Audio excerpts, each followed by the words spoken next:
Good afternoon, ladies. How are you doing? Very good. Hello.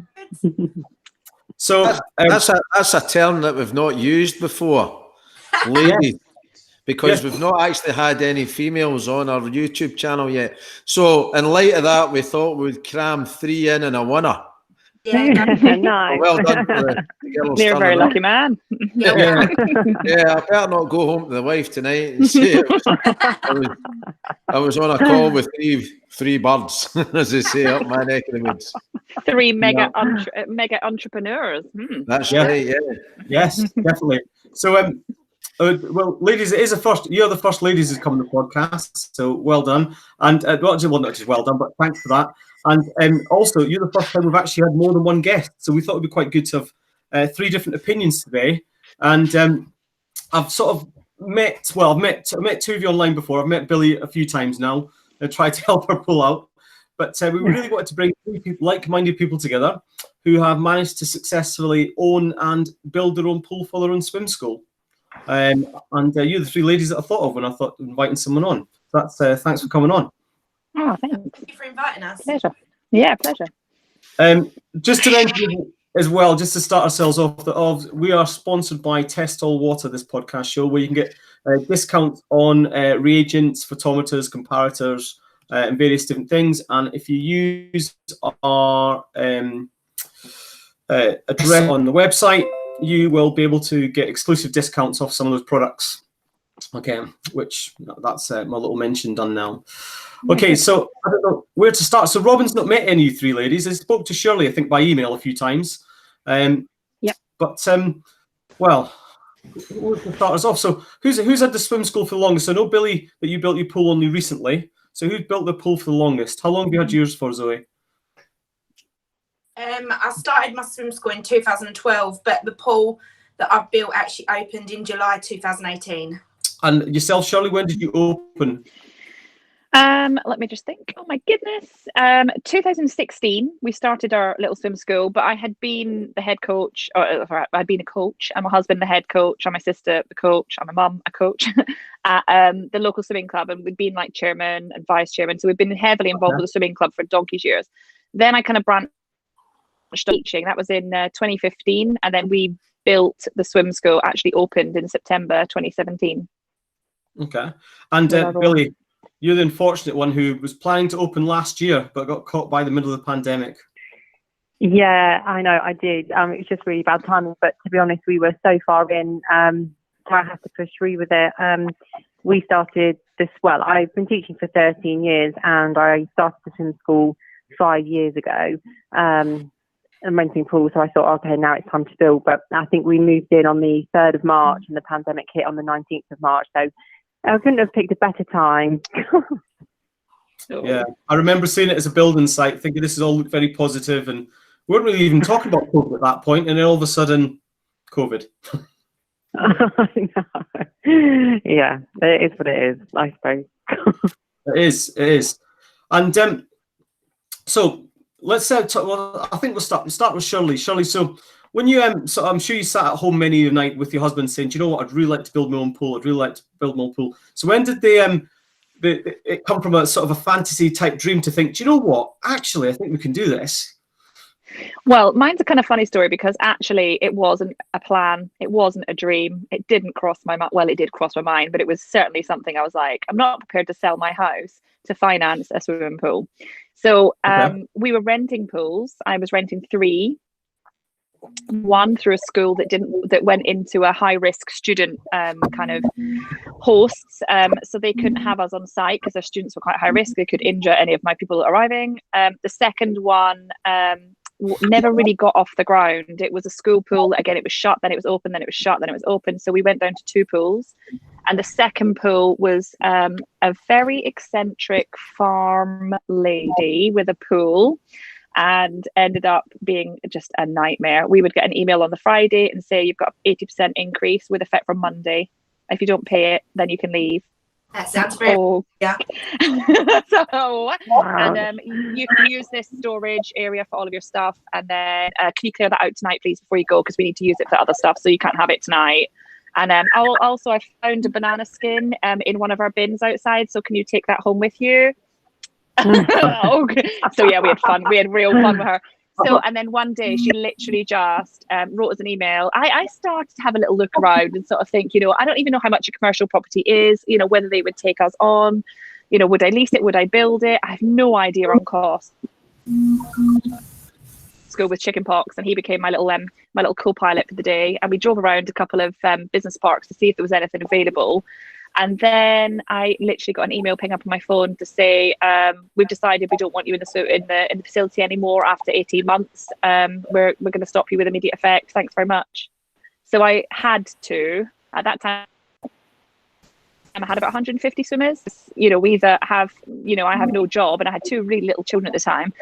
We either have no job and I have to go back to working in insurance. I was an account executive prior to this. Or you have a boot up the bum and say, I can totally do this myself. I just need to find a premises, see if I can do it, and take a bit of a leap of faith, really.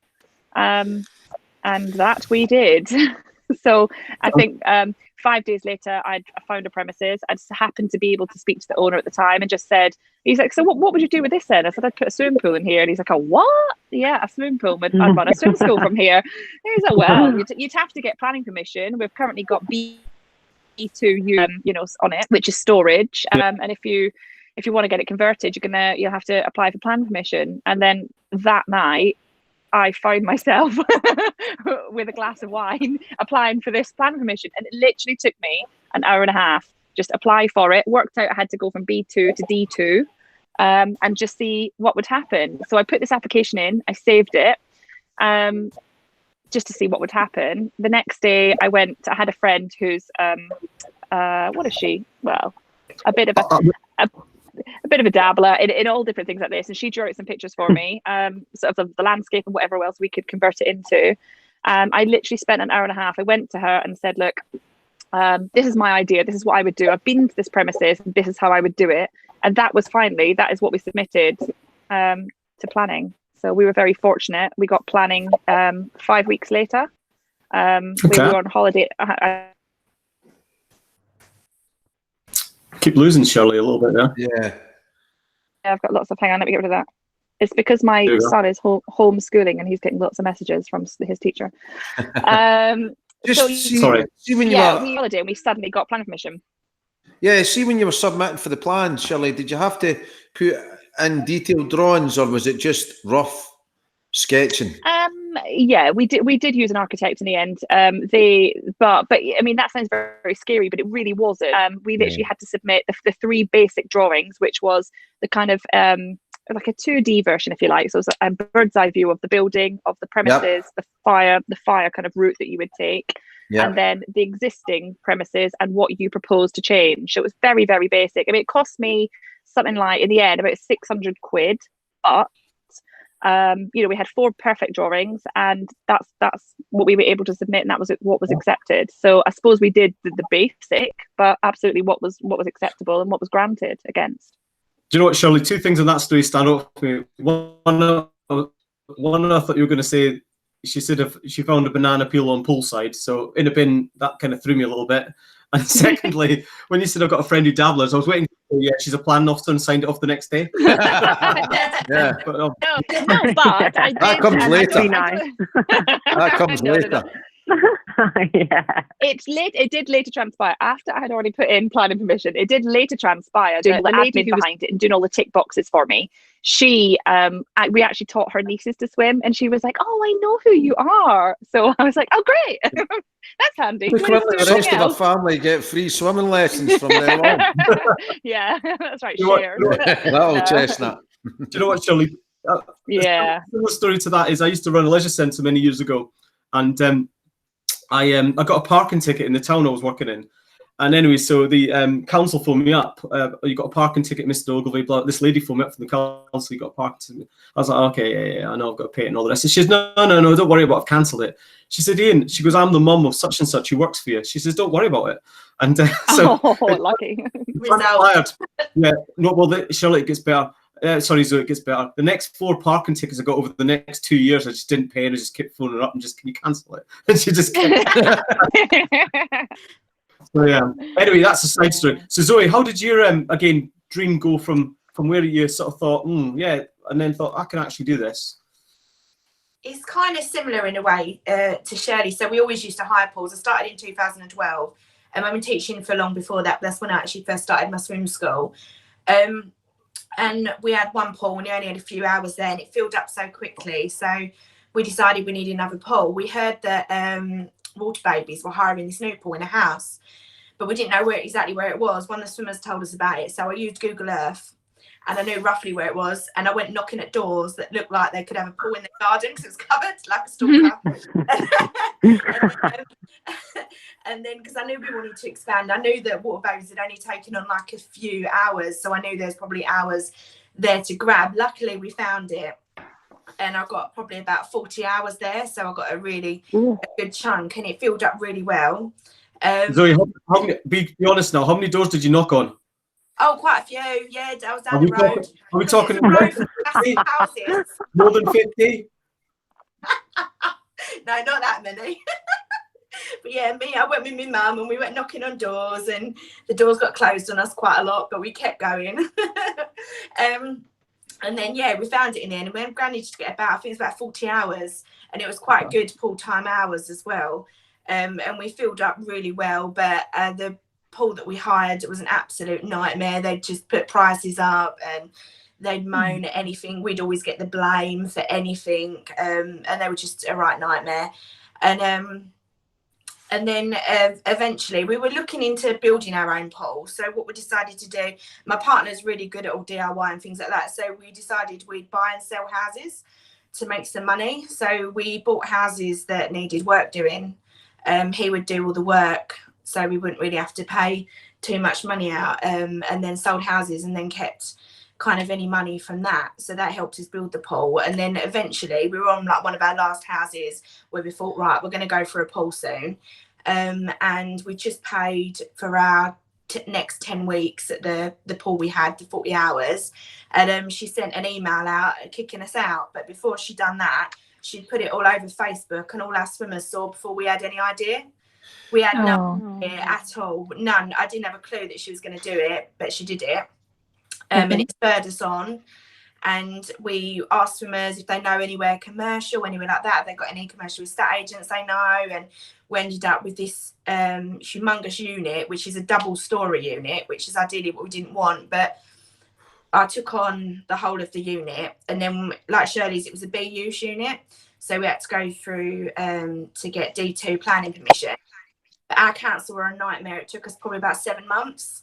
It kept delaying it. We had surveyors, architects, everything. We paid thousands and thousands and thousands for drawings and anything you could imagine. And it got knocked back 2 times, and then we kept trying. And then it was delayed for various reasons, for this, for that. Anything they could make up, really, they kind of delayed it. But we kept going, and eventually they said they'd see us. So I did a personal presentation at the council offices, and one of my swimming teachers said they wanted to do it as well, who I employed. So she came along as well, and we both did a talk. And then at the start, it was about 50-50. Half of them said no, half of them said yes. But once they heard exactly what we were going to do and why we was going to do it and things like that, by the end, all of them agreed that it was fine. And thankfully, they put the planning through. Right, and yeah, so that's brilliant. But our unit, so I leased the unit. I've got a long lease on it, and it's partly owned by the landlord, but also his pension company, which are an absolute nightmare. So in drawings alone, we probably spent about £15,000 just in drawings to please horrific, just in drawings to please this pension company that are kind of connected with the landlord. Everything that we did, we had to go through them. So we ended up with files that were hundreds and hundreds and hundreds and hundreds of pages long, basically saying every kind of screw we'd use, we'd have to put it in there, where we're going to use it, to what colour paint we're doing, to this, to that. So it was quite a nightmare. Wow. It was horrific, but we kept going. It sounds it. I've got a dream, and I know I can make it work, and I'm going to make it work. So I stayed determined with it. And we got there in the end. The swimmers were amazing. We asked the swimmers as well to write into the council to say comment on the planning. How excited they are, to go towards our planning. Loads of them did, like pretty much all of them wrote in. They wrote emails, they wrote letters. They put things on Facebook, anything like that to help us. There was as good as gold. Bless them. But yeah, we knew we could do it, and we had to keep going. And there was days where I thought, oh, I don't know if I can do this, but then I'd just go, nope, Zoe, snap out of it. You can do it. Whatever we're going to do is going to be amazing. Do not give up. We've come this far. So I kept going, and then we ended up opening in the July. We started it all. Was that 2018? You said? Yeah, July 2018. I think we started it all in the end of 2016. Is when we found the building. So that's how long it took. The build itself didn't take that long. The time for us was the plan. But luckily when during that time I did things like I took my pool plant course. I went round to other pools and kind of learned about the plant side of things, because I didn't have no idea really, to be honest, with all that kind of stuff. So I did all things like that during this time. And I come down all the time to see what was going on. All the builders and stuff, we got them in, and we basically in a way interviewed them to see who was the best. And we did have some really good contractors. Our first one, we had a project manager, he was rubbish, so we had to get rid of him. And then as soon as we got a good one, the building just like flew, and it was really good. And yeah, we opened in July 2018, and before we opened, we hardly did much advertisement. Our swimmers luckily did that all for us. And then we opened with about 800 swimmers on our first week, and then now we're full. We've got about 2,500, and we're completely full. Wow. Robin, we're in the wrong game, mate. We're in the wrong game. Well, hold on. Right. Hold on, let me get this straight. Right. So, Zoe, to get the money to build your swim school, which took horrific hoops that you had to jump through. Yeah. You bought and sold houses, and you done them up.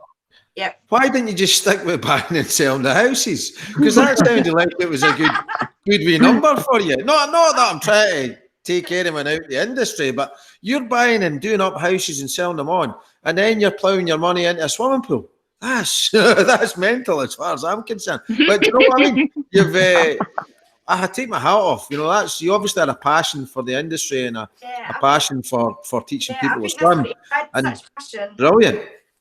Yeah, I had such passion, and I knew I could make it work. And we did it kind of at the start. We weren't really sure of it. We kind of just bought a house. We did it up. We thought, oh, we'll move on now. And then we made some money for it and thought, actually, we quite enjoyed doing that. And my partner really enjoyed doing it. So that's what we did. And in the end, we took the biggest leap of all, and we actually sold the house completely and moved into a rented. So in a way, we'd lost everything. Really, it didn't work. So we did. It was a big thing. But I was passionate. My partner was as well. If I want to do something, I will go and do it, and I will try and smash it. Good. So good, Billy. Finally, so when did you realise that sort of the dream could come to fruition, and it could be something that was just not just a pipe dream? Well, I think the story is really similar to Shirley and Zoe's. Really, we were renting pools. I was renting 4 pools, a hotel pool, 2 hotel pools, a private pool at home, which was lovely, and the primary school that we still rent now. But we just kept getting knockbacks, whether it be the price would increase every so often. They'd see how busy you were. So the price would go up all the time, even though we had sort of like contracts in place. Really, the ball is in their hands, isn't it? Like they're in control at the end of the day. I think one guy that we rented, he started off as £15 an hour, which I thought bargain, brilliant. Then it went to 25, and then it went to like 35, then it went to £50 an hour, all in the space of like 4 weeks. So I think, oh, for God's sake. But anyway, you keep pushing on, and I'm based in Peterborough, which is on the border of Cambridgeshire and Lincolnshire. So I had 2 pools in this area and 2 pools in Lincolnshire. Lincolnshire hasn't really, or Spalding, where I built the pool, hasn't really got many facilities around other than a really bad council pool.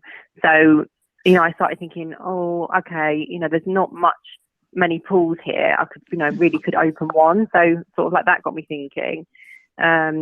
And then we just got messed about so much.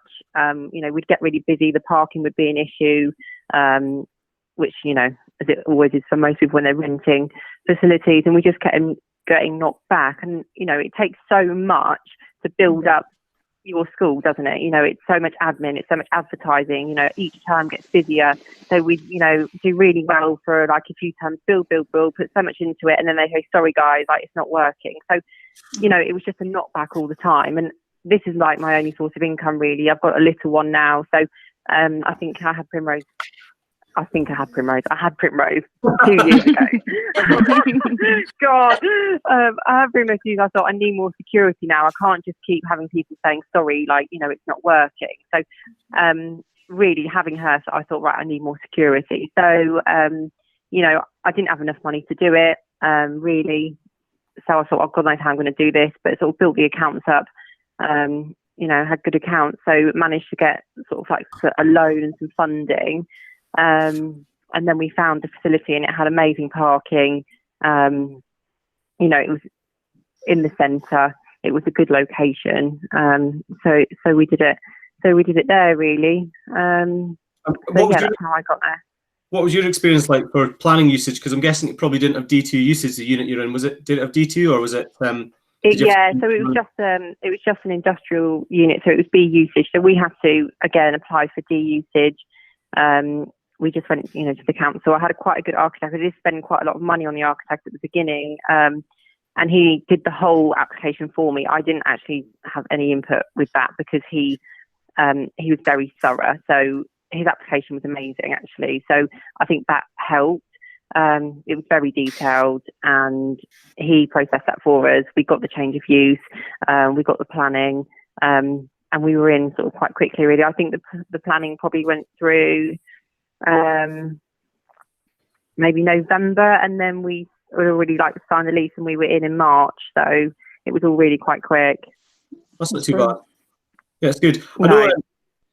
Yeah, it's really quick. I know. So the one thing I want to talk, I'll go around again, guys. Is so right, we've got at the planning stage now. We've got the planning, change of usage. It's done. I know Zoe, you sounded like a horrendous experience, but it was horrific. I think Shirley had the easiest of all three of you here.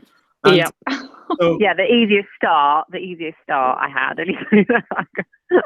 Yeah. So Shirley, because this is the part that obviously me and Robin come in and we see it all the time, is how did you select the company that you thought, right, I want this company to do my pool, just the pool part of it? Yeah, the pool part of it. My mum helped me with that actually. She is essentially a buyer by trade. So she at the time was working for McLaren. So used to going to different buildings and sort of finding the unfindable is what I would say. So when we were looking at pools, there's a huge variety, whether you go in the ground or above the ground. Given that we were on like a 10-year lease, we decided to go above ground, you know, one cost wise, and two, you know, for, you know, if we need to collapse it and take it somewhere else and go to a new unit or whatever, then we've got that option. You're not stuck in the building. So we started looking at the sort of suspended liners above ground and looking at this. We came across, you know, a couple of different ones. And we went and looked. There's two actually up north that we spoke to about, and we had a bit of time with them and looked at a couple of different varieties. But the prices vary quite wildly. So we were more looking at warranties, you know, how long could you expect the liner to last, and what about the structure and what warranties they came with to kind of give us a bit more security. And then, so we only really had we narrowed it down to two, and we went ahead and chose a Laghetto built pool by Andy at Spa de la Mer. So he's based in Dorset. I know 5 that he has supplied and built, one of which is mine. I also do consultations. So if there's people that want to come and see what we did, it's not franchise or anything, but want to come and see what we did and who we used and suppliers for everything like changing rooms, reception pool, the actual plant. Then I hold consultations, and that's actually how I met Billy. Billy came up to see me because she's not too far away. And another swim school from Luton came up, and they kind of see what we did and used, you know, certainly the one in Luton used the same supplier as me as well, very much mirrored what we had done. We narrowed it down, and we went with who we had meetings with them and went ahead with who we thought could deliver us what we wanted. And it was successful. But yeah, our planning side of it, the first part was 5 weeks. The actual build, we got planning mid-July and we opened mid-September. We built in like 6 weeks. 2-3 months. All right, okay. Shirley, did you take? Did you go to trade shows, or did you go to anyone else independent to assess what you would want in terms of water treatment? No, but I did speak to the local kind of pool supplier into like chemical side of things, and was looking at, you know, how readily available is it? How much is it? You know, can I get it next day? Do you deliver? We did that type of thing, and I just went to them, our local people, and they installed it. And they're only like 15 minutes up the road, and they supplied everything, so they can do the full UV, so, you know, the full dosing. Everything's automatic. They put that all in for us. We are pool plant qualified. Very lucky to have somebody that looks after the pool plant for me, sort of within the family. And you know, he's an engineer by trade, so he's very, very good at understanding not just the pool side of things, but you know, the dehumidification, you know, air handling, as well as the you know, sort of requirements of disinfecting the pool. But we had it installed by local people, not the pool supplier, because ultimately, if the people that supply it are having to maintain it and look after it and get called out when things go wrong, they need to be the one, well, you installed it. That was my kind of clawback, was, well, you put it in, so you got to know how it works, rather than, oh, that wasn't us, and you know, I would change this, this and this. I don't want that fallback. You know, I'd rather just have straight up, you put it in, you need to look after it, and we will pay you to do so. But no, we just went with local. So Zoe, how was that experience for you? Sort of selecting your pool. You said you were interviewing, did you?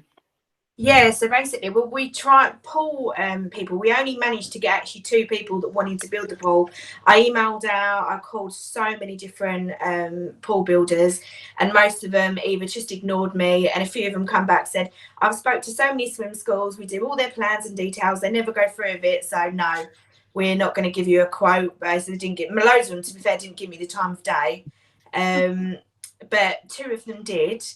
And one of them really stood out, and they knew we obviously had someone else in the pipeline as well. And the owner of the pool company asked us to come down. So we come down, and he sat there and he said, I really want to build your pool. I know I can make it amazing. And he sat with me and he went through literally everything he could do. So I decided to go for him. I also knew he's built commercial pools before. So he mainly does home house pools, but he has done commercial pools. And he's done one quite local to here. So I knew that he was in that kind of commercial sector. But yeah, we decided to go with them. Also, they knew the people that we were having as the project manager and the main builders that did everything else here.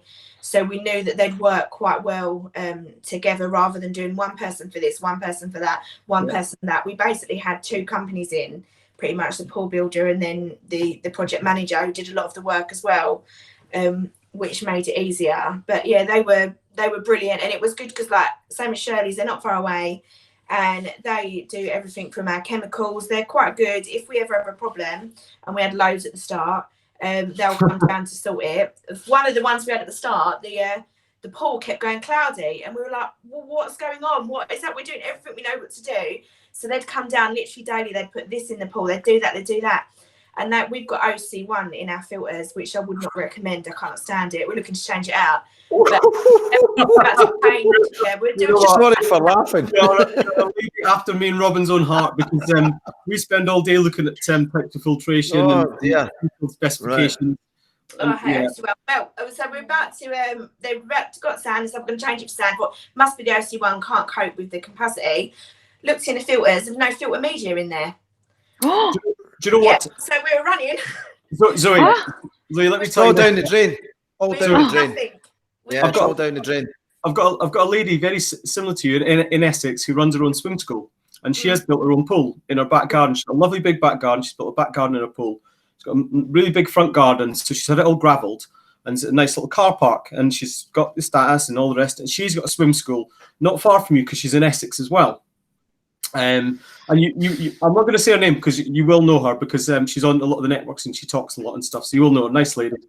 And anyway, she's got OC1, and she talks a lot. Ian, come and have a look at this. So the pool backwaters out into the back garden, okay, but because the OC1 has had no diffuser head on it where it filters out, and the OC1 actually comes out when she backwashes.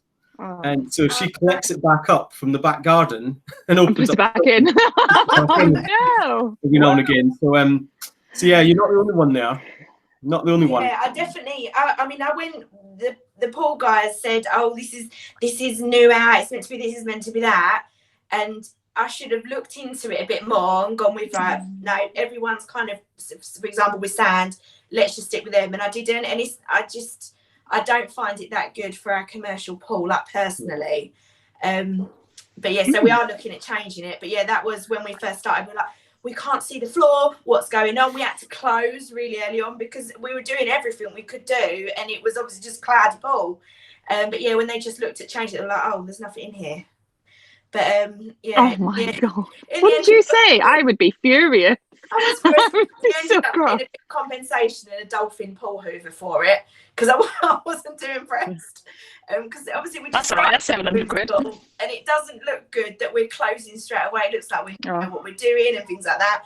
But yeah, thankfully once that got sorted, it was all right. And things have come up from time to time, and we've learned a hell of a lot as we go. And a lot of the stuff now we will do ourselves. If there's a problem, we can think, right, it's probably this, and like probably I suppose you guys as well. You can do a lot of it yourself, but at the start we didn't know, and we weren't sure how to do certain things, and we didn't want to go touching and around with things in case it goes wrong. And they were really good. We use Centurion Leisure, and they were really good, and they still do all our chemicals now. If we need like a call out or anything, they'll often just pop down. If it's urgent, they'll pop down straight away. If it's not urgent, they'll come on their way back from work in the evening. They'll always fit us in. They've been as good as gold, so I'm glad we chose them. And we want to look at doing another pool after COVID goes away a little bit. And I'd use them again. I was really happy with them. Quite glad. So, Billy, how did you come to select your pool builder?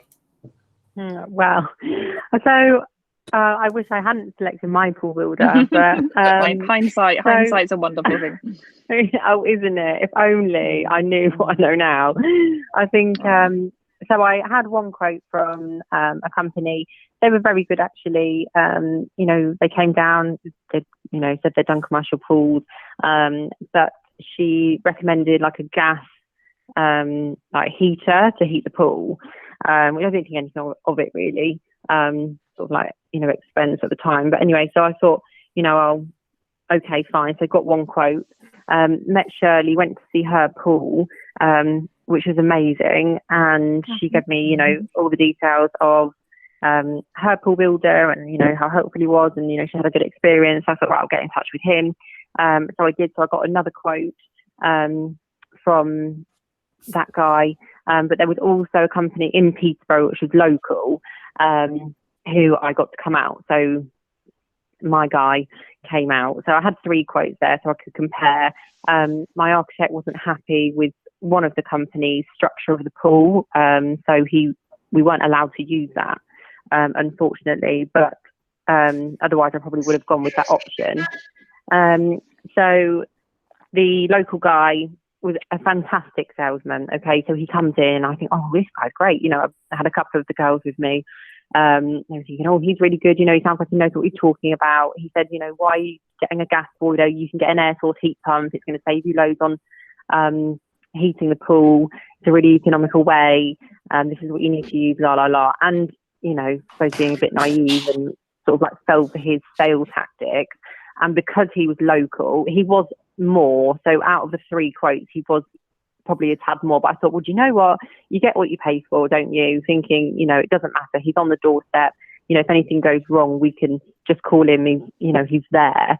And he was very helpful. Looking back now, he was very pushy, actually. And, I remember I said to him, I said, what, I'm not going to do it at the beginning because he was a little bit more. And he said, I spent so much time on this quote for you, toing and throwing. And really at the time I should have been like, see you later, mate. But yeah, but I didn't. So anyway, he came, built the pool. It was painful. He didn't have a clue. He didn't really put anything that was commercial in at the beginning. It was only, I think, after I saw Ian and Jim, they came to visit the pool, and he was like, well, where's this? Where's that? You haven't even got a vacuum outlet for the pool. She hadn't even put one of those in, so we couldn't, like, suck the water out, put the vacuum in. So he hadn't given like the secondary disinfectant. He hadn't done any of that. So he just really didn't have a clue, and it just got really messy from there, really. And I think as sort of like time went on, I've got a little bit more clued up, speaking to Ian and Jim, and realised that he was not a commercial pool builder. He is really domestic pools. But even speaking to some of his staff, like, he was having claims against him from private pools where they've messed jobs up in their garden, and like they spent millions on their home. They tried to sue him, like he's in another company. So I found all this out as we were like in the process of building, really. No. But I do think it's hard to find a pool builder because a lot of them, like Zoe, I emailed so many, no one came back to me. A lot of them are domestic. I think one company in particular was recommended quite a lot, but they were so expensive. There was no way that I could afford to open the pool if I went with them, just because their prices were so much, really. So that's how I chose mine. Okay. Do you know what? Funny, ladies. I've been talking to someone last week who's doing a similar thing to you guys, looking to build a pool. And I stress, me and Robin don't build them, but this one particular company has actually said to them, if you build this certain type of pool, it's technically classified as an outdoor pool, even though you're putting it inside an industrial unit. So that way you don't need air handling. Wow. Right. Yeah. I thought you were going to say so you can open during COVID because it's outside. Yeah, amazing. That'd be amazing now. Yeah, so I've got a window on the ceiling. Yeah, open the window. Yeah, no, it's outdoor. No. Yeah. So the horrible question I'm going to ask you next, guys, is so how are you coping with COVID? No, not funding. No, because I think I very much know how Billy funded. I put to Billy, and obviously I didn't know how Zoe had funded it, and I think it's down to you guys if you want to talk about how you funded it. But I was going to say how are you coping with COVID? Because I know I've seen Zoe's very active on Facebook at showing people where to find grants and where to find business grants and business loans and if there's any sort of funding out there or any of the updates on the furlough system. I've seen loads of your posts all the time, Zoe, which is really useful. But so Shirley, how are you coping with COVID and as a business, should I say, really? Yeah, it's a pain in the butt. I mean, very luckily, we can furlough and we have. I think we keep losing you.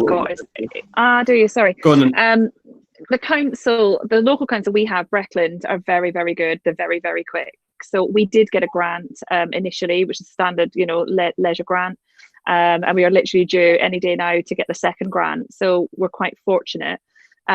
I was naive. I didn't actually think that we would use much of the grant because I didn't foresee that we would be closed from March until the 25th of July. No didn't see it at all.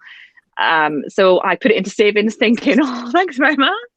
We'll be back in like 2 months. And then, oh my God, middle of July. So that was terrible. What you saying, you put it into the holiday fund. I put it into the business savings thinking, because again, like pre-COVID, absolutely was looking at doing pool number 2 with that was definitely a consideration. And there's your partner saying, why do all these brochures keep coming through for the Maldives and like Jamaica? It was the new Mercedes that kind of gave it away, wasn't it? It's a Volvo. No, it's a Volvo. But anyway, no. It was genuinely put it to one side thinking, I don't think I'll touch that. And then we touched a bit and then a bit and a bit and a bit and a bit, just because, even things like making the premises COVID safe, the cost of sanitizers and the cost of signage. I spent the best part of about 650 quid on signage, and they don't even go with my building. They're like horrible colors, like, they're terrible.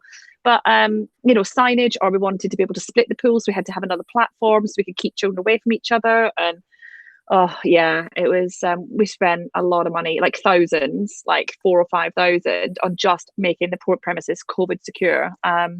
So we soon ate into the initial grant. But for us, we have more numbers than ever. We have more swimmers than ever because people have got time when they're on lockdown, they're looking around, and when this comes out of the other end, we'd like to do swimming. So on paper and, you know, in practicality, we have more numbers than ever. We just need to open. So yeah, has it affected us? Yes. We haven't lost money, but we've certainly paused. We haven't, you know, I looked at my year-end accounts. I finally had the appointment just on Friday. Totally overwhelmed by the end of it. Literally sat in tears, not because, you know, we have no money or we'd lost any money or anything like that. Literally just because seeing the impact in black and white was just overwhelming. It was just like, this is just terrible. And I think up until that point, I just completely blocked it out. We're shut. We'll be open soon. My staff are happy. It'll be fine. We'll just pick up where we left off. But actually, when you look at how it affects you and what it does to you, you know, your turnover, then yeah, it's a massive impact to the business. But yeah, we can go back. We have got bigger numbers than ever. We can pick it up. We can hit the ground running. And we know what we're doing this time. You know, this is our third lockdown. We were shut obviously in November. We entered tier 4 in the middle of December. So we just feel like it's been constantly shut. But for sure, last year we were shut more than we were open, and it's put a stop on another premises. You know, temporarily, but absolutely, you have to recoup those costs. Well, running costs are there. The fixed costs are there every month. So whether we're open or not, I'm still paying. It's still heating the pool. I'm still, you know, chlorinating it. We're still, you know, having to pay the lease, Wi-Fi, water rates. Everything is still there. So yeah, big impact. If there's any slight consolation, ladies, you know, for your sort of swim schools, I know in England and Wales, I think it might even just be in England, that the official figure was 226 public swimming pools haven't been open since March. So even where you've been open, closed, there's 226 public pools in England that just have not been open whatsoever, public pools.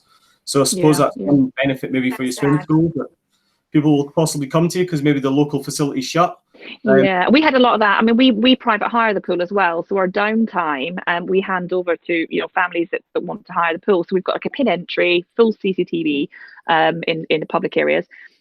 So we can hire it. So on the 25th of July, whilst our swim school didn't come back, because there was a lot of people that were unsure as well, they were sort of testing the ground. They didn't want to come back to exactly what they were doing pre-COVID. So we hired the pool. So because all of our local leisure centres around us were shut, we were literally fully booked from 8 o'clock in the morning till 9 o'clock at night from the 25th of July until we restarted the swim school very early September. But that was, you know, for us a luxury because the local leisure centre wasn't able to open or didn't open for various reasons. So we were lucky. How have you been affected, Zoe, then, with all the whole lockdown and open closed? Yeah, it's kind of similar to Shirley in a way. I'm just used to it now. It just feels like the new normal. Like when we come back, I'm not worried about coming back. Whereas on the first lockdown, I was so nervous about reopening. Yeah. I did so much, had so much in place. I'd got all my sanitizer, I'd done signage. I tried to save a little bit of money. A lot of the signage I did myself. We got a few signs that we paid for, but a lot of it we just did ourselves to save a few pennies. We'd separated all the chairs in the viewing gallery, we'd marked everything out. We've got a desk screen. Again, luckily, because my partner's so handy, a lot of it he managed to do himself, which was handy rather than paying other people to come in and do things. But it's been a bit of a nightmare. At the moment, our weekday lessons from 9 till 4, we always used to have just one lesson in the pool. We put a few extra in it, but it's always one lesson in the pool. So at the moment, they've stayed.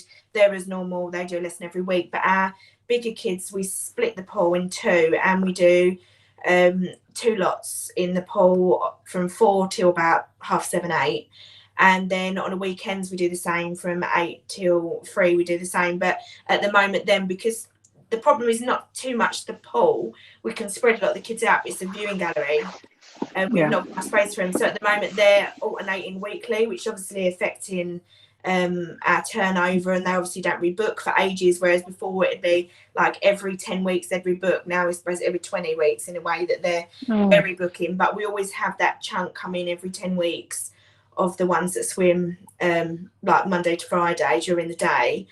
The teachers are all used to it now. They're all good as gold. Before we opened end of July for the first lockdown, so we opened a few days after we was allowed to. We did a lot of training. All the staff had to come in, do true training sessions. We did our normal like first aid training, water rescue, all of that, and then we did a big COVID session as well, and we made them go through all the PSOP again, things that have changed for COVID, and and all stuff like that. And we all the staff that obviously, when they've not been in for months, we made them go through the pool plant room again. We made them all do a pool test again, and all things like that. So it's quite a big thing opening. But once we were open, after a couple of weeks, it flowed really well, and some things worked and some things didn't. And we changed things as we went. So we was always changing and updating our document for, do you know what, actually, we don't need to do that. We can do this instead, which is much easier. We can do this and that. And yeah, it worked. It worked really well. It's just, and I'm also using the furlough scheme a bit like Shirley is. So the teachers that do the alternating lessons, they're on furlough 1 week for a few hours and then off it the next week. And during the lockdowns, all the teachers are furloughed at the moment, and all the admin, everything. There's 16 staff altogether, and they're all furloughed at the moment. But yeah, it's gone well. And like Shirley, we've hit our top numbers. We literally haven't got a single space, not one, at the moment. And we'd never had that before. There was always a few spaces here and there. But yeah, it's gone mad. And the waiting list, we've got just over 1,000 people on the waiting list to join the lessons. It's literally ridiculous. We don't advertise. We've only got our swimming Facebook page. The swimmers really do it for us. But yeah, we're crazy busy. That's why we'd love another pool. We want one, but we've got to wait till kind of COVID's calmed down a little bit, because we don't want to block poor Billy. We don't want to be kind of stuck in the middle of doing a build and then it's hitting. Because I think this probably could have, because the build cost so much, a lot more than we expected. I think if we did it during COVID, I don't know if we'd be open kind of where we are today. So yeah, I'd admire Billy for going through it right now during COVID. I really do, honestly, I really do. Robin, we're in the wrong game. 1,000 people on a waiting list. Yes. That's a lot of people. I wish I had 1,000 on my waiting list. We've got a class, just so we separate our classes into kind of age groups and ability when they get over 2, but mainly age groups till they're 2 years old. And for our under 8 months class, we've got 193 people on there. Just that's bonkers. 8 months class. It's crazy. Is that the COVID baby boom? Because we opened, funny enough, in September, we opened 12 new classes, which is like a record. We've never had to do, and it's the 12 to 2 months backwards. Yeah. We opened 12 new classes, and in October half term, I did another 6. It's never been the case. We just never had to have so many baby classes. But again, like you, no advertising, it is reputation, 100% reputation.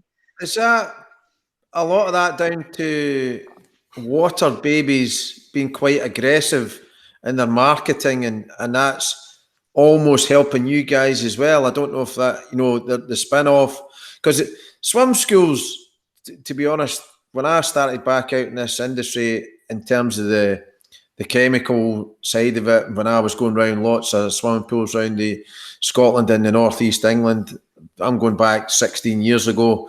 Well, I was in the industry before that, but in terms of, I was in operations prior to that. But then when I was out and about going around doing advice and consultancy and stuff like that, there weren't that many private swim schools. It was mostly run through the local authorities, but it's obviously, it's ballooned since then, and it's expanded in the industry itself. There's a lot more private swim schools, and I was saying the last 5 years it's really rocketed quite high. But water babies seem to be very aggressive in the sector, certainly in my neck of the woods, and they were looking to build their own swimming pool in Stirling. I don't know where they're at with that, but I would imagine that aggressive marketing helps you guys. It's like opening up 5 hairdressers in the one street. One opens up, another one's open, and they're good for each other because they bring people in who are wanting a haircut, so to speak. So is that similarly happened to you guys? Is it others that have been aggressive in the market are helping you drive up the numbers? I think from my... Go on, Billy. Sorry, I would say I personally haven't noticed, because there isn't many private swimming schools in this area. It's I'm not surrounded really by anything. It's a lot of fields, I suppose. So I don't really think we've got a water babies near us really. So I personally haven't noticed that. Yeah, with me. What? Loads around us. Our swim schools are crazy. Pool space around here is gold dust, which is one of the reasons why I wanted to do the pool. And we have got water babies everywhere. We've had water babies even email us to hire our pool, but we don't hire out. we wouldn't do anyway to another swim school. But Yeah. I suppose in a way, because people see their posts a lot more and think about baby swimming, and I think it helps because they're very expensive. So around here, they're between I think £16 and £18 a lesson. Around here, and we do get a hell of a lot of swimmers that come from not just Water Babies but other franchises that do cost a hell of a lot more, like sometimes double or more of what we charge. And a lot of them, they've come to our lessons, and we've had so many people say, oh my god, I can't believe it that you do all of this with the kids. We've learned so much more in one lesson than we do in the other lessons. And they say a lot of the franchises are quite repetitive as well at what they do, and we like to change it up. We like to do theme weeks, and we like to stand out with our theme week. So every term we'll do a theme week. So we'll have our, obviously, like Valentine's Day, Easter, Christmas, Halloween, and then we'll add like Under the Sea week and things like that. And we'll do up the whole building. So we have things hanging from the ceilings. We make it really fun for the kids, and a lot of things like that go on Facebook. So I think that the parents advertise it for us, and they'll put it on their Facebook and things like that. And I think that really helps, that people think, oh, well, I'm just going around in a circle in a pool blowing bubbles. Whereas doing this, where these are doing this, they're doing that. They're building Christmas trees. We've like made a tunnel that we have every theme week. They go through this tunnel, and we use all different music. Like, we really kind of make it into quite a sensory lesson as well. And I think when our parents put things like that on Facebook, and every now and then we do a week where we'll take pictures for the children, like the parents. So the admin staff will come in, they'll just take one picture and send it through to the parent on WhatsApp. And I think because a lot of them then go onto their Facebook pages, I think, to be fair, they do a lot of advertising for us and things like that, I think really help. Sorry, Billy, I didn't get a chance to ask you about sort of you've probably had the hardest time, you say, opening up in COVID. So where Shirley can look back and see previous financial years compared to what the COVID year's like. You haven't really had that with your new facility, have you? No, not at all. I mean, COVID has sort of like completely wiped my finances out, really. I mean, because I'd started, the pool build on, the 3rd of March, we went into the property. COVID came on the 19th of March. And my business plan was for my rental pool to pay for the rest of the build, because I took a loan. I was over budget even before we started, but I thought, it doesn't matter, I'll use that income to pay for that. Well, of course, didn't have any income, and still haven't had any income since March from that rental pool. So I was thinking, what am I going to do? I remember standing in that unit so many times, looking at the ceiling, crying, like, what am I going to do? And because they hadn't sorted the business rates out on my property, I didn't get the grant straight away. I didn't get any self-employment help, as a lot of people didn't. So it really was thinking, it was tough. And I was thinking about, how am I going to do this? Luckily, they released the back loan. So I took that, was able to sort of like pay for the rest of the build and get it done and ready.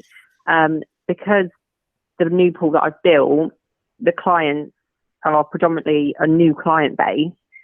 These new swimmers, didn't really have much of a clue. All right, word of mouth, and a few of them are from Peterborough area, but it's still sort of like a 35-minute journey, and not many people like to travel that far. So, they didn't really know our standards prior to COVID. So, when we finally could open in July, I had quite a new team, because it's a new town.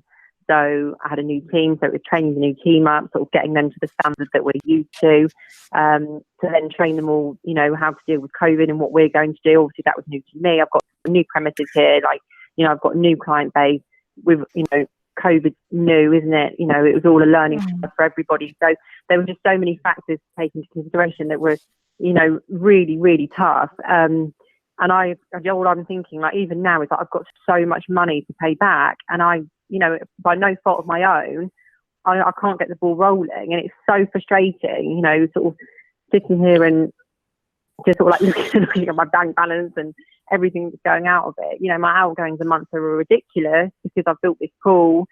I think, should I have done it? Well, yes, because I at least got 3-4 good months from that pool, and we were building, and I've been able to sort of like get staff working and sort of like provide for my little one. Whereas if I hadn't have built it, I still wouldn't have earned anything since March, and I probably would have had to gone to another job, and probably, to be honest, I don't know if I would have gone, back in anytime soon. So I'm glad I've done it, but yeah, it's really took its toll. I mean, we have, most of our swimmers have been happy. We've had one or two emails, that, oh, it's not COVID secure, and I think, well, it is COVID secure. Everyone's happy, but there's a few people that might not be happy about the changing rooms, for example. Maybe we've got limited numbers on there, but of course I haven't got a changing room security guard just to check how many people are in there.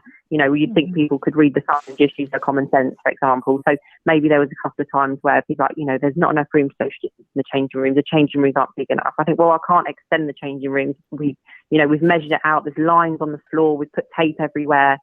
Everyone's wearing a mask in the changing rooms, everywhere in the building. So we've done everything we can. And, I know that, but I think some people probably just aren't ready. And so some people, have been asking a lot of questions before they've joined. I said, well, do you know what? Maybe you should just wait until things have calmed down a little bit and, and then join. Because I think some people you just can't please, like I said, 98% are happy, but there's always just maybe a couple, aren't there, that, don't feel comfortable maybe. So yeah, it's been really tough financially, and to be honest, I'm just holding on with a thin piece of thread. And I never ever thought we would be back in a lockdown in January. I thought, by December, especially because we were locked down in November. That whole lockdown was to save Christmas, wasn't it? At the end of the day, so I thought, oh, brilliant, let's just close down November. That'll be done, back to normal, and here we are again. We're probably not going to open, let's face it, until April, May time, are we? So. I mean, it's tough. It's gonna come to the point at the end of April when I am done with my finances, because obviously I've built a swimming pool. I've been closed for 7 months of the year. Well, it would be a lot more, when it comes to April. I'm going to have to raise some funds just to, keep going. I think I can't lose this. I've worked so hard to get to where I've got to. I've put everything into it. I'm on my own with Primrose. I'm a single mum, so I haven't got anyone to rely on. Unfortunately, through the build, if I'd recommend anyone to do it, I would say have someone like Zoe's got, or like Shirley, that can do things for you, because I didn't. My dad and my brother can't even hang a curtain pole. Okay, so you when it came to building, I mean, I was getting my drill out and drilling through it, but that's about as far as it goes. So really, like, doing it, it'd be good to know somebody that was handy and can do stuff, because you can just pay out, pay. It was constant. Oh, this needs doing, pay out. And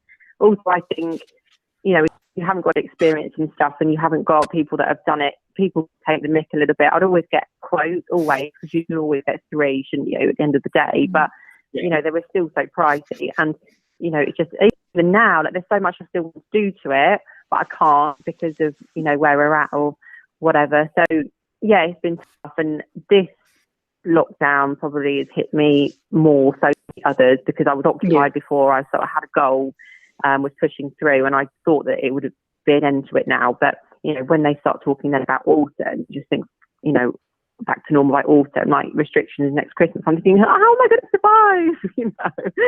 But I'm sure I'll do it. I will. I'll not let it defeat me. There's no way that I've gone through all of that last year to lose it. So somehow I'll do it. I know that, but it's just not been easy. I mean, hopefully we can look back in a few years and think, oh, what was all that about? And well done for us to pushing through, because a lot of businesses won't be here at the end of it. So, sorry, obviously I have to get that off my chest. Do it. I can tell you've got determination. You're gonna smash it. I can tell. No, you will. Yeah, definitely. Before asking my next question, which I am speaking to an architect a couple of months ago. I don't think I've told Robin this, but they were looking at building a public leisure centre, like I say a normal public leisure centre.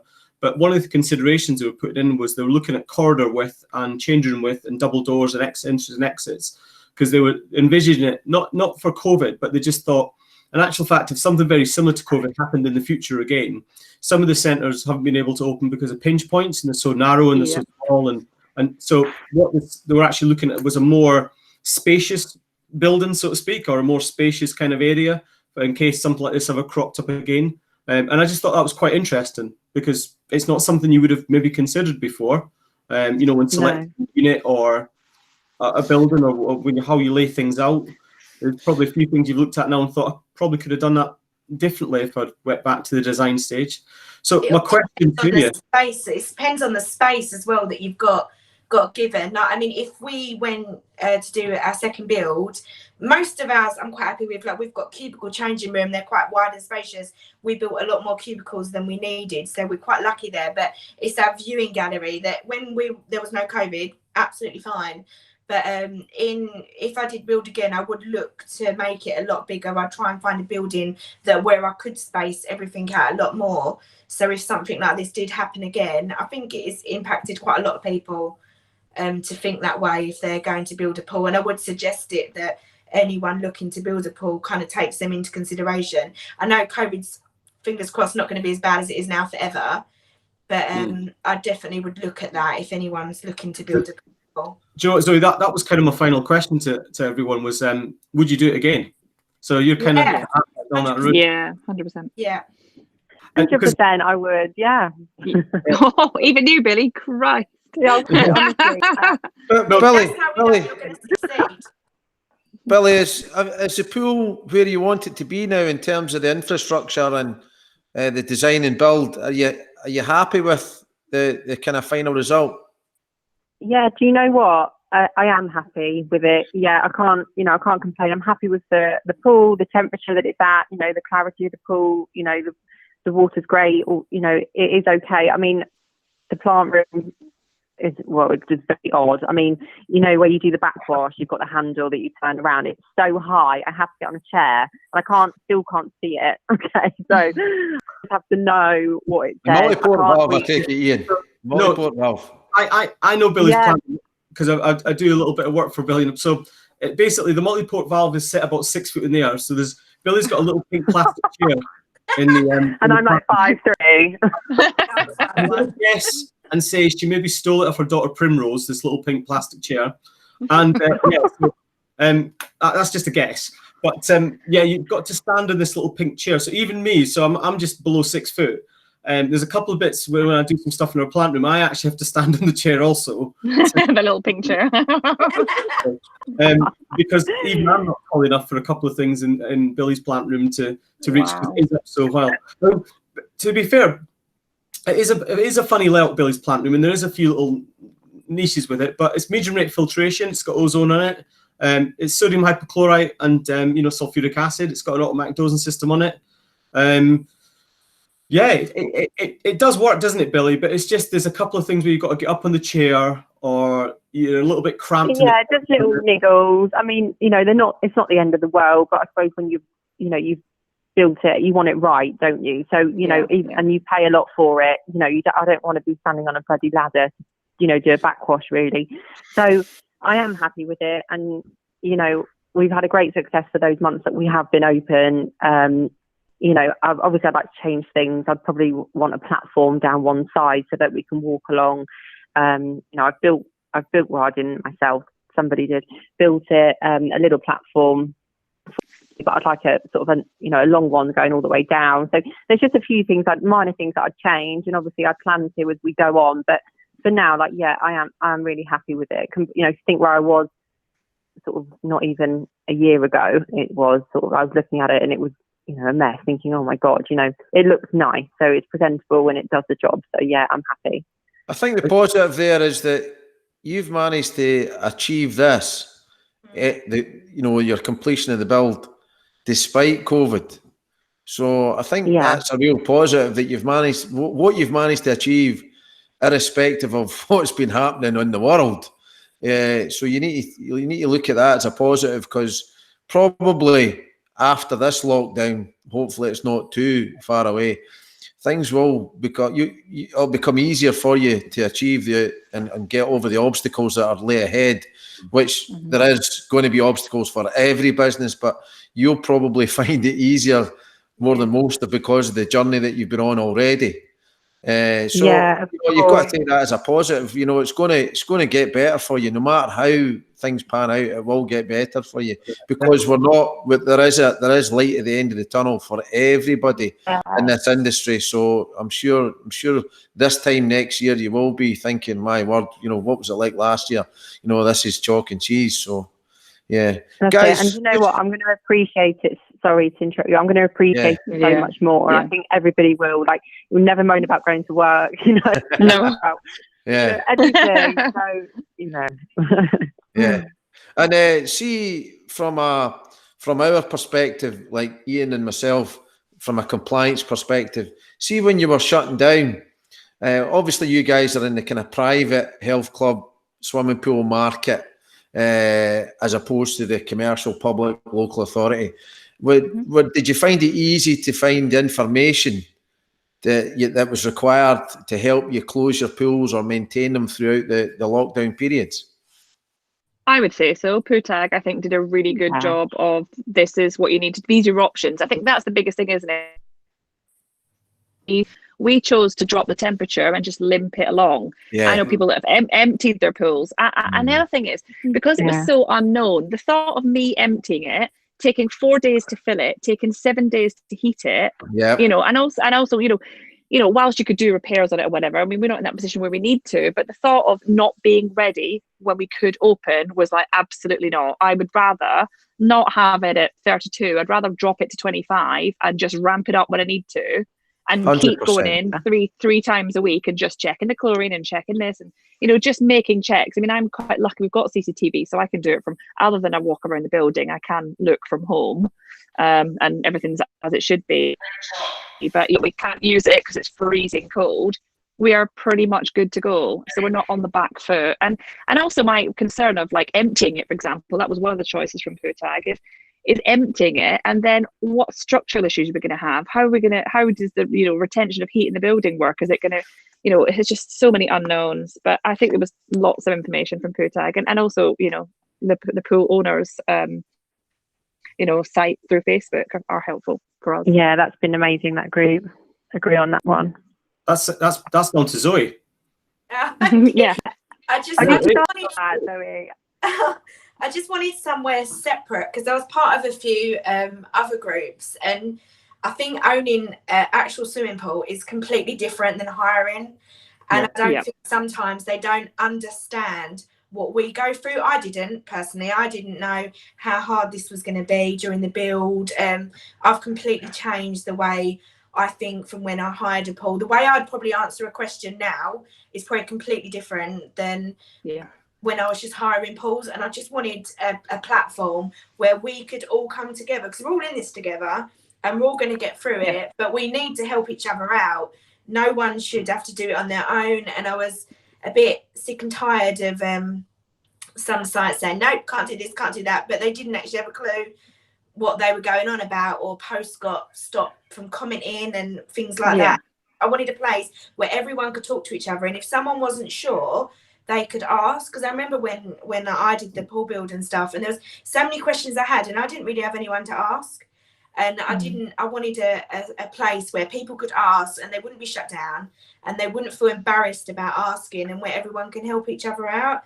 And I think the swim school pool owner site has done that. I mean, I enjoy massively other people's comments, and I've had so many good tips and advice, and I've met like you guys who I wouldn't have known before. And I feel like if I had a problem with my pool, I wouldn't feel like embarrassed to put it on there. And I think when you do something like what we've done and we've built pools, I think there needs to be a network where you can talk to each other, because not everything always goes to plan. Like you need, like, rather than just plan A and plan B, having a pool, we need a plan A to plan Z.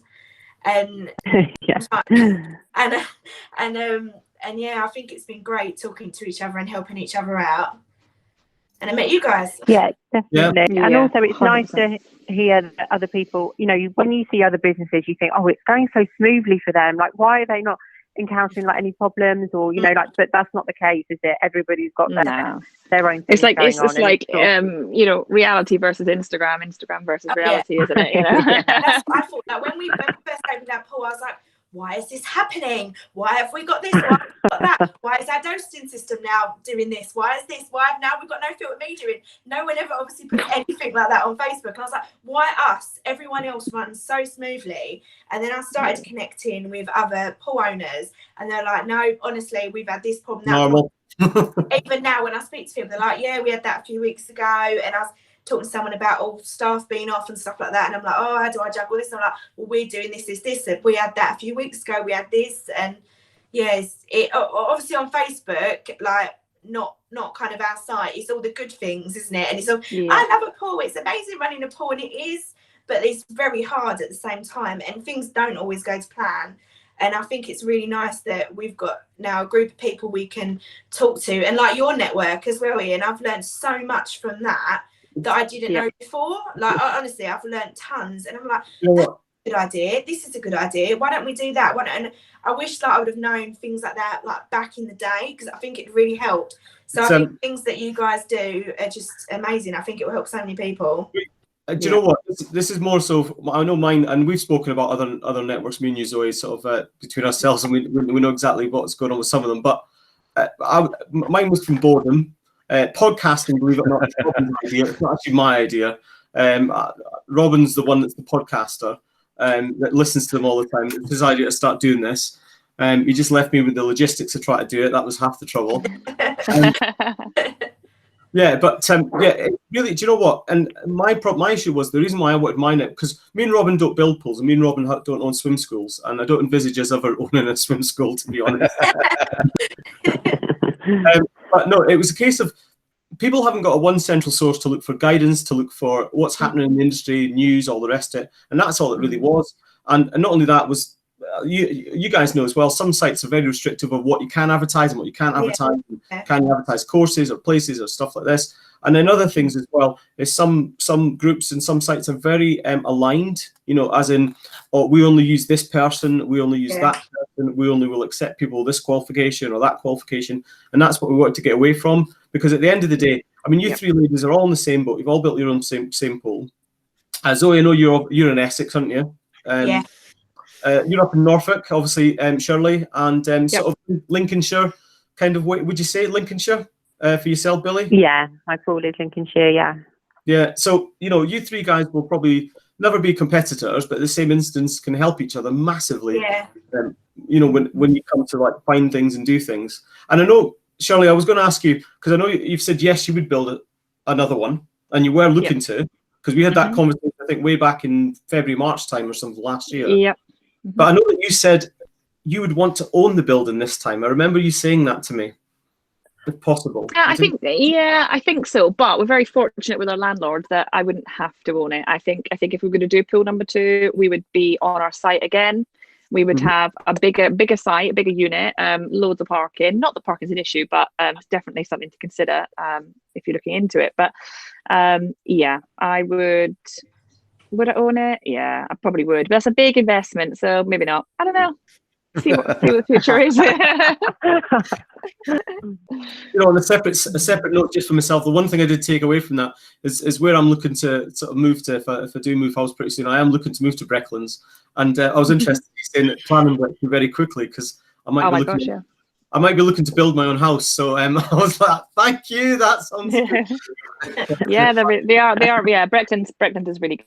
I must say, they are really, really good. I mean, I know my friend over in Luton, they still haven't got their grants or anything from the November lockdown, and we had the money before we even had an email confirming whether we were eligible or not. We had the payment, so yeah, I consider ourselves pretty lucky up here.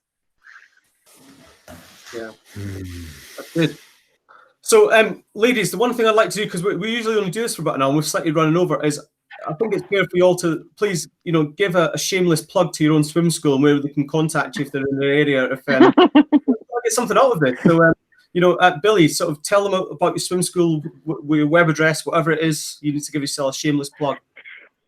Yeah, so you can find us on Facebook. It's Billy Spins Swim School, and our website is billyspins.com.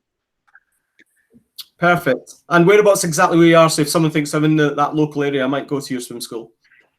So we're based in Spalding, which is PE11. anyone in that area, please. I've seen Billy's Swim School loads of times, and it's really good. Great customer service, and yeah, perfect. Zoe, give yourself a shameless plug. Thank you. So my swim school is Swim Mania Swim School. You can find us on Facebook, /Swimmania. Website is just swimmania.co.uk. We're based in Essex, in Basildon in Essex. Our pool is a hydrotherapy pool, so it's nice and warm. We do lessons from babies that are just a few weeks old up to adults. We run disability swimming as well. We have quite a few disabled children and babies that join our classes, and yeah, that's us. If anyone needs any advice or anything on pool building and things we've been through, I'm always more than happy to help. And if anyone wants to come down and have a nose, they're more than welcome to. Go on, and finally, Shirley, last but no means least. Oh yes, of course. Okay, so yeah, we are Aquanimal Swim School. We're based in South Norfolk, which is about 15 minutes away from Norwich. We have a 12x6 pool. It's 32 degrees all year round. Babies from 2 weeks right the way through, preschoolers into after school and weekend classes. We hold mermaiding, we do aquanatal, we host 5 local primary schools for their curriculum provision, and yeah, it's fun. And private hire. Okay, so yeah, families to exclusive use of the building as well for private hire of the pool. So yeah, really cool. Perfect, Shirley. Can you see Robin as a mermaid, Shirley? Do you reckon you could get him to do the mermaids? Could help him, yeah. I didn't do it. The mermaiding's a different kettle of fish, but I have a very nice lady who I asked to come in, and she teaches it for me. So yeah, she has the outlay of all the fins and the flippers and whatever else they need, and I provide the swimmers. So yeah, didn't go down that route. So ladies, thank you for joining us this week. That's another one of our podcasts over, and well, I'll hopefully speak to you all soon sometime again. And sorry, one last thing we always ask everyone, would you come on the podcast again? Yeah, 100%. I've really enjoyed it.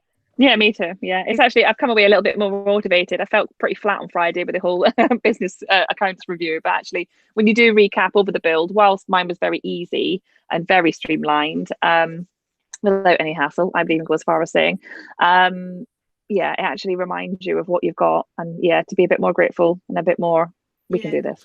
We got this. Yeah, definitely. So the aim, Billy, is to try and get the same amount of users as Zoe. Yeah, that's the. Yeah. I can tell these things. She's passionate and she's got drive. You're gonna smash it. You just gotta get through this horrible bit. If you can get through this, you can do anything. And I just know you're gonna do it. I can tell. Zoe's going to be doing the podcast next from the Bahamas in her holiday home, telling us about her three swim schools in the UK, but she's now watching from afar. That's what do. I'll come. Brilliant. Well, good luck, ladies. Good luck. Hopefully lockdown is not going to be for too much longer, and you can get back open and we can get lots of kids back in the swimming pool, learning the lessons and having fun. Yeah. Cheers, ladies. Thank you. Thank you.